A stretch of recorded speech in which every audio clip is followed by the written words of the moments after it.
The Jell O Program, presented by Jell O and Jell O Pudding, starring Jack Benny, with Mary Livingstone, Phil Harris, Dennis Day, Rochester, and yours truly, Don Wilson. The orchestra opens the program with Salute to Gardner Field.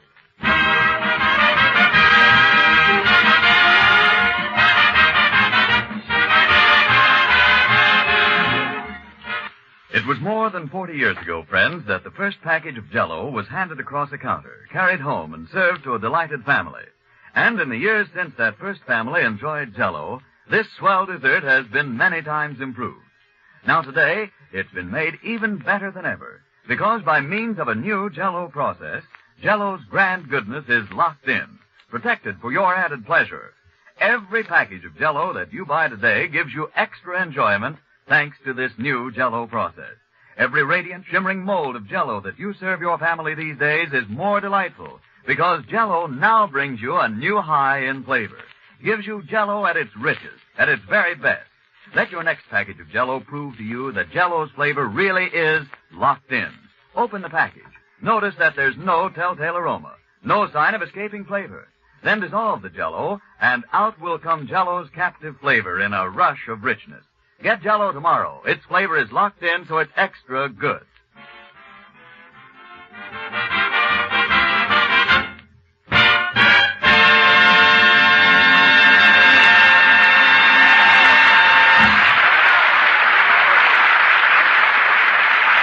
That was Salute to Gardner Field, played by the orchestra. And now, ladies and gentlemen, on his final appearance for Jell-O, we bring you that delicious comedian with the locked-in bankroll, Jack Benny.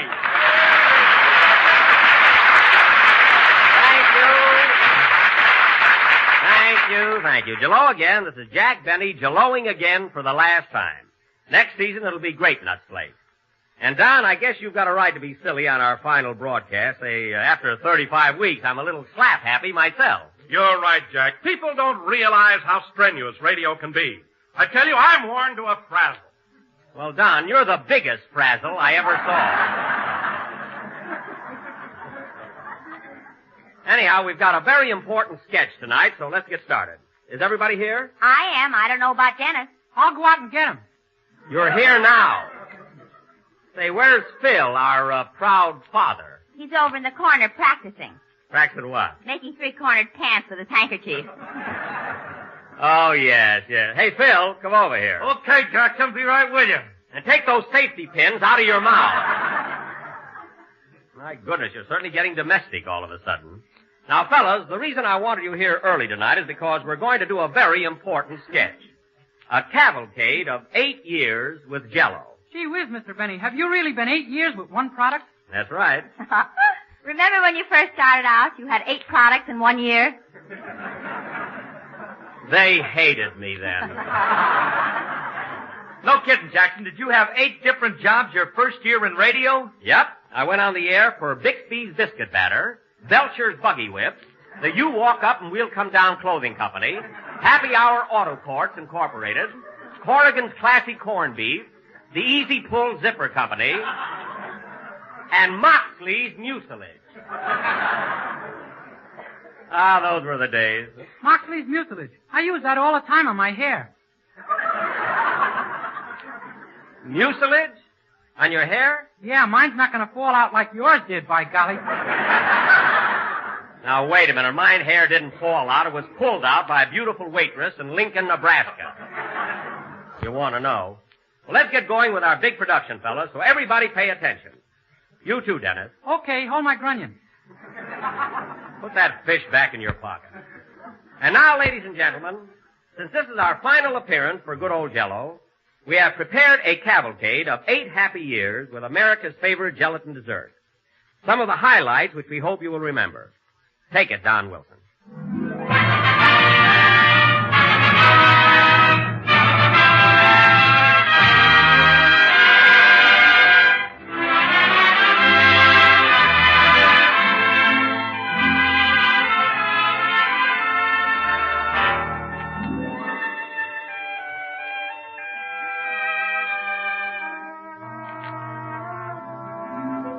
Ladies and gentlemen, during our long and pleasant association with Jell-O, we've had many memorable situations. And one of the outstanding among them was the first time Jack Benny met Rochester. A few years ago, Jack and the whole gang were en route here by train from New York, and Rochester was a Pullman porter. A Pullman porter, if you remember, who didn't know where Albuquerque was.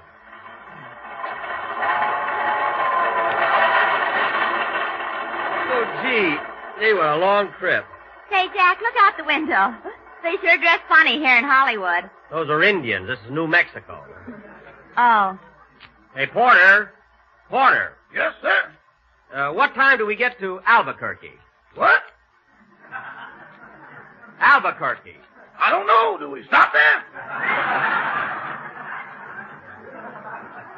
Well, certainly we stop there. My. I better go up and tell the engineer about that. Yes, do. What's the name of that town again? Albuquerque. Albuquerque. What they going to think of next? Albuquerque is a town. You better check on that. I know what I'm talking about. Now, how long do we stop there? How long do we stop where? In Albuquerque. There you go again.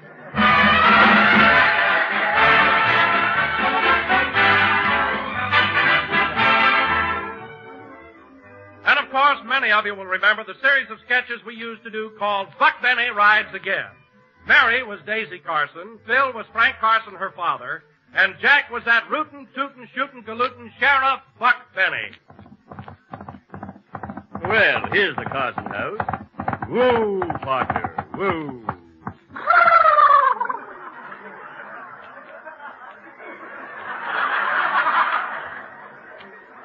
Steady now. Here's an oak to chew while I'm gone. Thanks very much.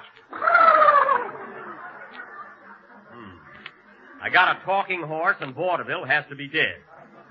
I hope Daisy's home. Come in. Hello, Daisy. Hello, tall, dark, and bow-legged. Well, gal, you wouldn't exactly have any trouble straddling a barrel yourself.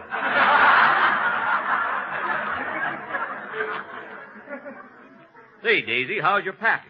Been drinking much lately? Only when a snake bites him. Well. And if they don't, he teases them. By the way, Daisy, where is the old boy? He was papering the room here this morning, and that's the last time I saw him. Gosh, this is new paper, ain't it?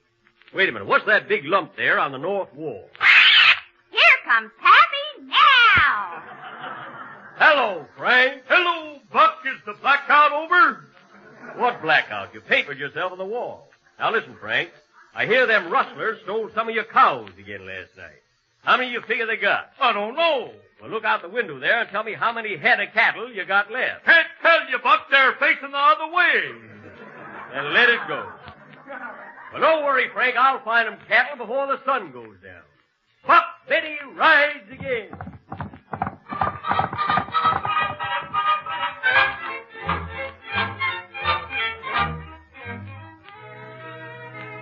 Folks, do you remember the time gravel-voiced Andy Devine took a trip up to San Francisco to join us? And the next day he told Jack all about it.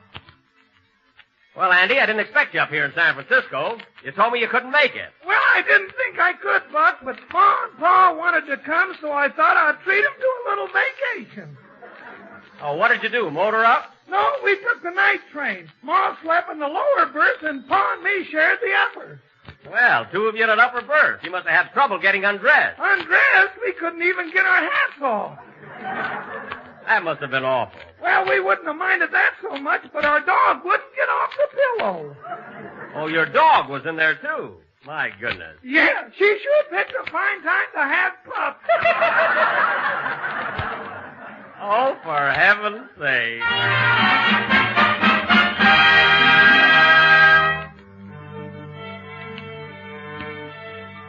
And, of course, the cavalcade of Jell O would be incomplete without some mention of the Benny Allen feud. It all started when Fred Allen accused Jack Benny of being unable to play the bees.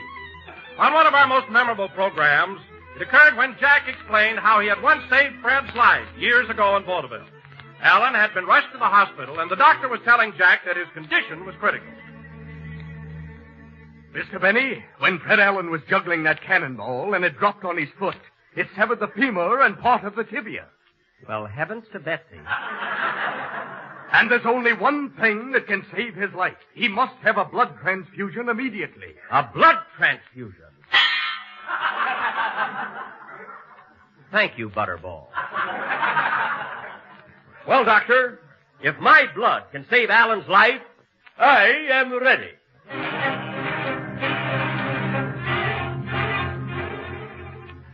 Are you ready, Miss Stewart? Yes, Doctor. Then hand me that ice pick. Wait a minute, don't I get an anesthetic for this? Yes. Oh, nurse, fan Mr. Benny with a herring. You do, I'll snap at it. Make it quick, Doctor. All right, I'll just tap this vein here and attach a hose to it. Go ahead, Doctor. I'm not afraid. I'm in awful pain now, folks. See what I went through for that rat?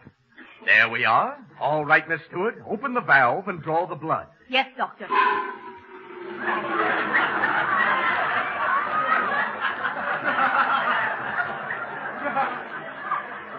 Oh, my goodness.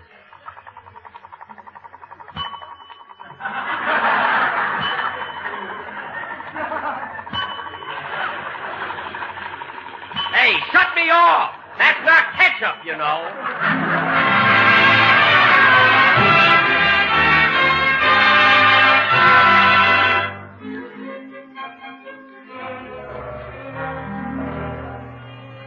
During the last 8 years, the Jell O Program has satirized many great motion pictures. And one of the most successful of these parodies was Lost Horizon, in which Jack played Ronald Coleman's part, that of a man who had found Shangri-La. Remember the scene where Jack met the Grand Lama? Come, my boy, it's growing late, and I've promised to present you to the High Lama. He's 900 years old. 900 years old. Isn't he awful wrinkled? No, we have him pressed once a week.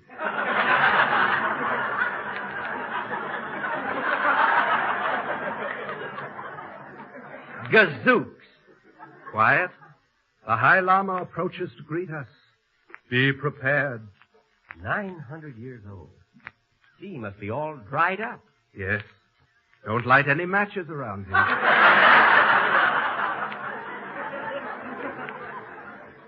Oh, boy, am I nervous. He will not harm you, my son. Here he is. Behold, the High Lama. Your Excellency, I beg to present Jack Benny. Your Excellency. Hello, stranger.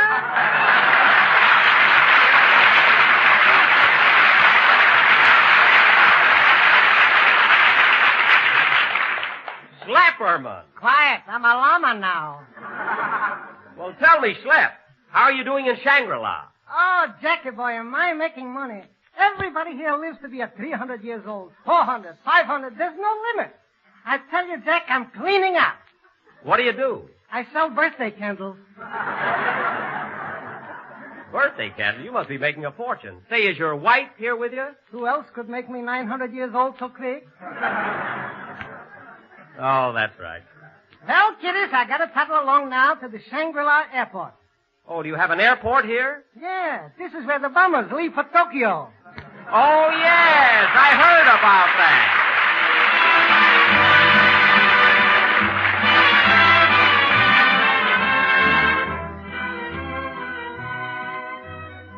About 3 years ago, a young man named Dennis Day joined the program. Dennis didn't say much in those days. His mother handled most of the conversation. Perhaps you remember his first appearance.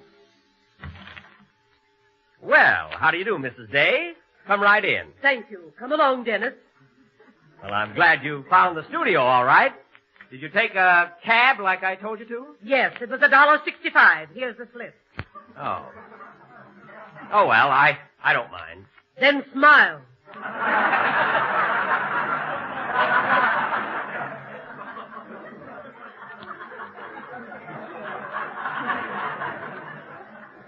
How can a baritone have a tenor for a son?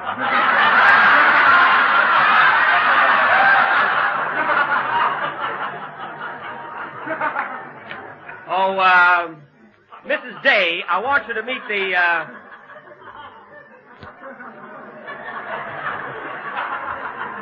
Mrs. Day. Yes. I want you to meet the members of my cast. How do you do? And this is her little boy, Dennis. Say hello to the people, Dennis. Hello to the people. Oh, fine. Now, Dennis, Yes, please? what song have you selected for your debut on the Jell O program? I'm going to He's sing going to sing a delightful new number entitled When You Wish Upon a Star. Now, before you sing, Dennis, I thought our audience would like to know your age. How old are you? 59, including mother.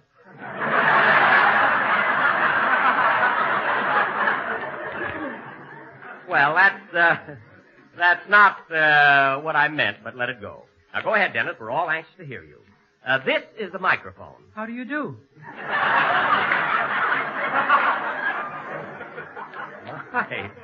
My, you are nervous.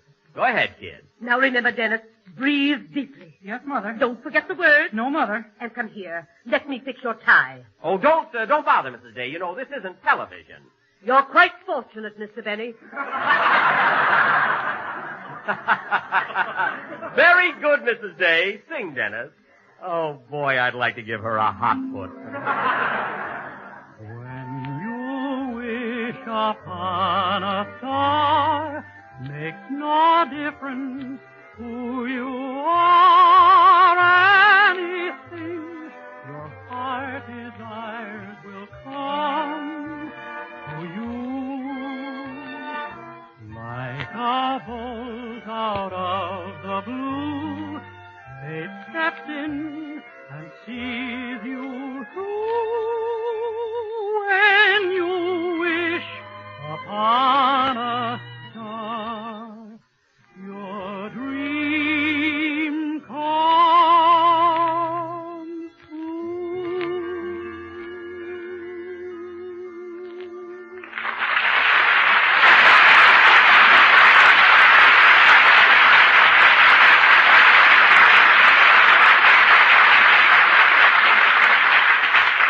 That was swell, Dennis. And now for the second chapter in our cavalcade of Jell-O.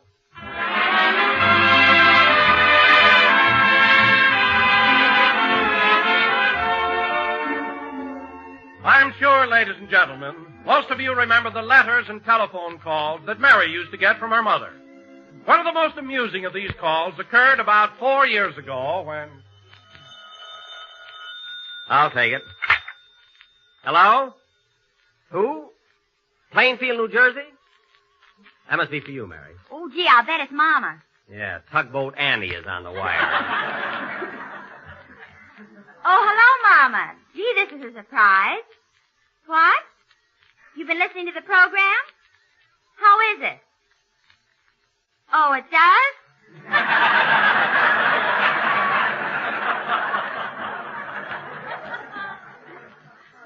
She should be critical. What, Mama? She was thrown out of the Floridora Sextet for having an anchor tattooed on her leg. Look, Mama, we're going to Waukegan in a few days, so why don't you and Papa come to visit us? You can see the premiere of Jack's new picture. Oh, I don't know. I'll find out. Jack, are they going to... No, certainly not. No, Mama, no free dishes. Tell her to stay home, Mary. I'll be busy enough this week. Your mother is a character, if I ever...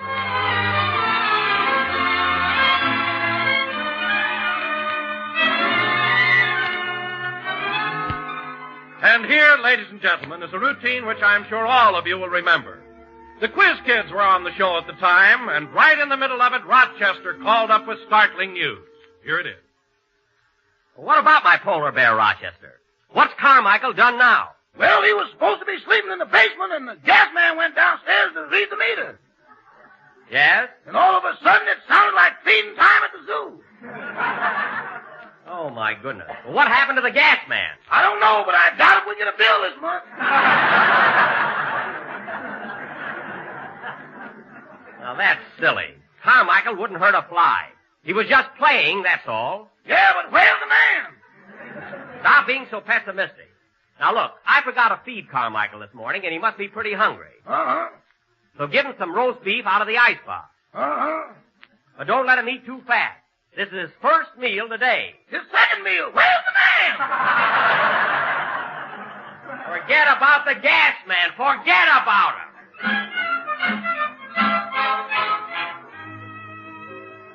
We of the Jell O gang have made a lot of trips to New York, Palm Springs, Yosemite, and various naval and military posts. But some of our most hilarious moments have been spent right at Jack's home in Beverly Hills. And when we speak of Jack's home, we can't forget Jack's bewildering boarder, Mr. Billingsley. Oh, Jack, here comes your boarder. Oh, yes. I wonder why he's wearing that turban.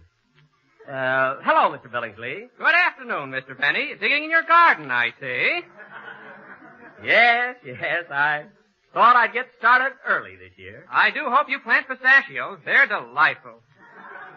But, Mr. Billingsley, pistachios are nuts. Well, who isn't?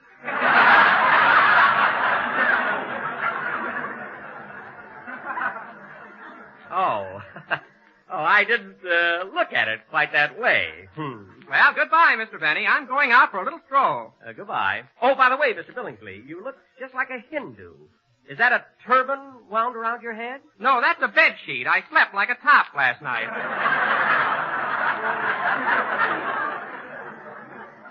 Oh, well, we've got to run along to the studio. See you later, Mr. Billingsley. Goodbye. Goodbye. Oh, thanks. I never touch it.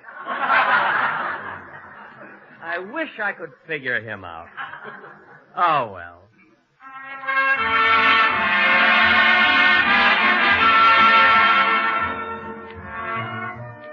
And, folks, one episode which many of you will remember and which I personally will never forget was the time I invited Jack over to my house to meet the little woman.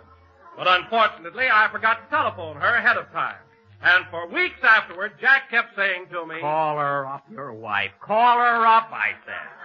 If I said it once, I said it 5 times. Let's not barge in on the little woman. But no, you had to be a wise guy. Call her up, I said. Call up the little woman.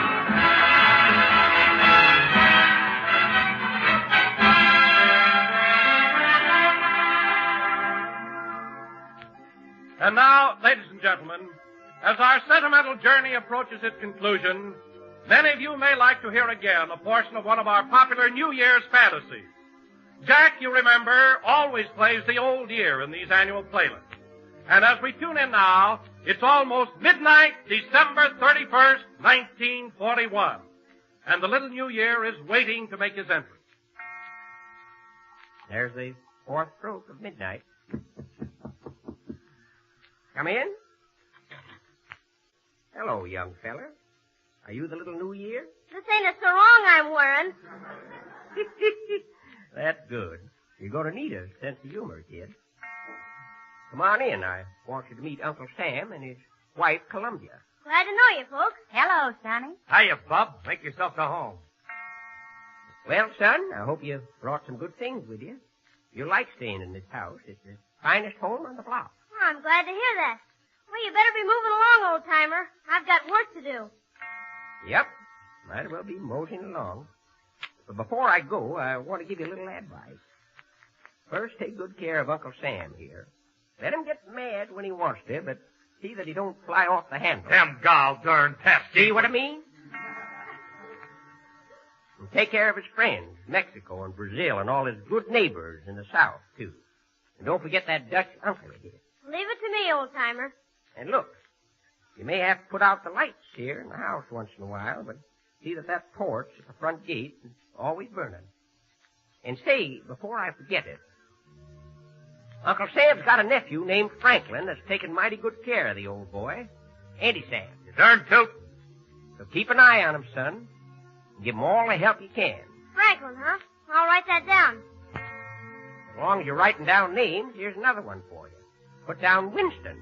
Winston? Yep. Franklin and Winston. What are these two fellows' last names? Ain't necessary, son. Everybody knows them. Anyone else? Well, let's see. You can put down Chiang Kai-shek and Marshal Timoshenko. Nice fellas, believe me, they're just as tough as they are to pronounce. Oh, no, there's a lot more of them, but Sam will give you their names later. Well, got to be leaving. So long, Sam. So long, old-timer. Here I go. So long, 41. So long, Columbia. Keep 'em flying.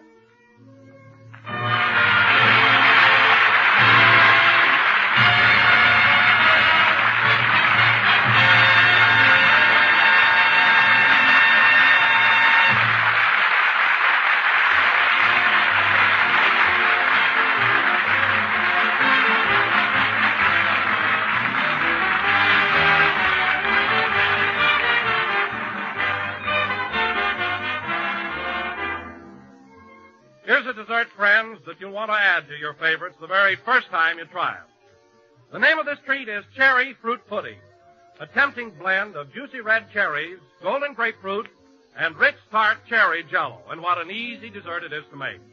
Simply dissolve 1 package of Jell-O imitation cherry flavor in 1 pint of hot grapefruit juice and water, and chill until slightly thickened. Next, fold in 1/2 cup each of diced grapefruit sections and seeded fresh cherries halved. Then mold and just see what a hearty welcome this swell dessert gets from the whole family. The tang of fresh juicy cherries and the sunny flavor of grapefruit combine beautifully with the delightful goodness of bright crimson cherry Jell-O. So try it soon. Tomorrow order cherry Jell-O and be sure you get genuine Jell-O, because Jell-O's flavor is locked in for your added enjoyment.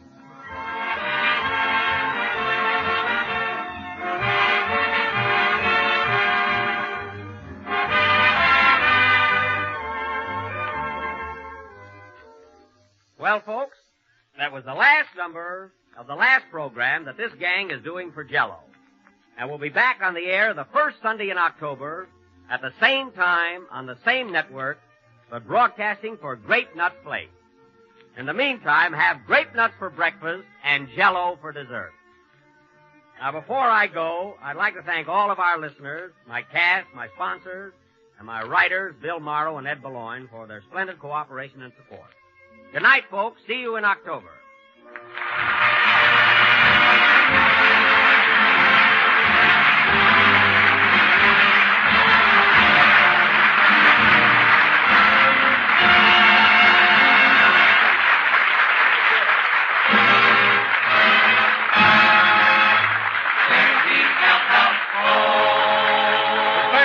Heard on tonight's program is arranged by Malin Merritt. The Jell O program is broadcast each week by shortwave to our armed forces throughout the world.